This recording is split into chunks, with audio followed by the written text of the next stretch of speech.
कथा दे कथा रखिले जगतसिंहपुर विधायक अमरेन्द्र दास दृष्टिहीन और भिन्नक्षम दंपति को अंत्योदय योजन घर जोगाई देवा सहित निजे शुभ देइछन्ति।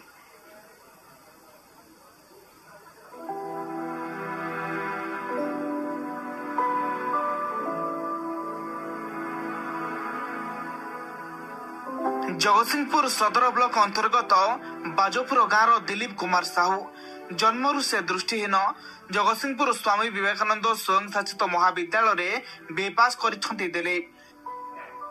से निजे भल गीत बोलिबा सह ड्रामाटिक सेक्रेटरी भी थिले। 2017 रे दिलीप गोटे कार्यक्रम रे बालेश्वर जाय फेरुथुले। कटक रेल स्टेशन रे किछि दुर्बृत्त टांकठारु मोबाइल फोन छड़ाई नेबा बेले दिलीप धारणा मध्यकु खसी पड़िथिले। तांको बाम गोड़ और बाम हाथ कटि गला। दृष्टिहीन सांग को भिन्नक्षम से होई गले। परिवार स्थिति स्वच्छल नथिबा बेले 2018 जनवरी रे दृष्टिहीन अनिता बारिंको सह तांकर बाहाघर हैला। घर खंडे नथिबारु दृष्टिहीन दंपति बहुत समस्यार सामना करुथिले। पूर्व सरकार समय घर खंडे पाई बहुबार जिला प्रशासन को निवेदन करथिले, ता संभव होई पार नथिला। गत विधानसभा निर्वाचन समय अमरेन्द्र दास तांको भेटिबा सह कथा देथिले। जितले प्रथमे दिलीप को पाई घर करदेबे बोली कहिथिले। आ बे निजे विधायक दिलीप को घरर शुभ देइछन्ति।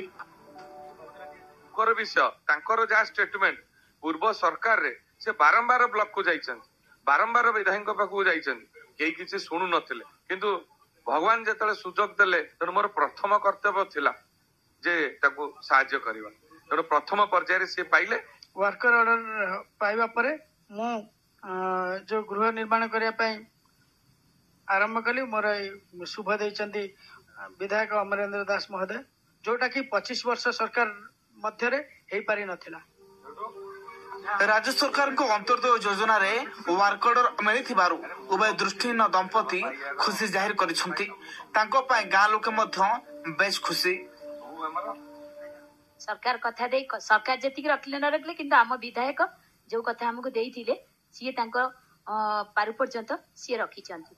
आसिले घर देखि देखुतले तांको घर पर नथिला, छोट परिवार तांकर आ बहु असुविधा थिले। आ विधायक आसिकरी बहुत खुशी कृतज्ञ हम जणाउछु।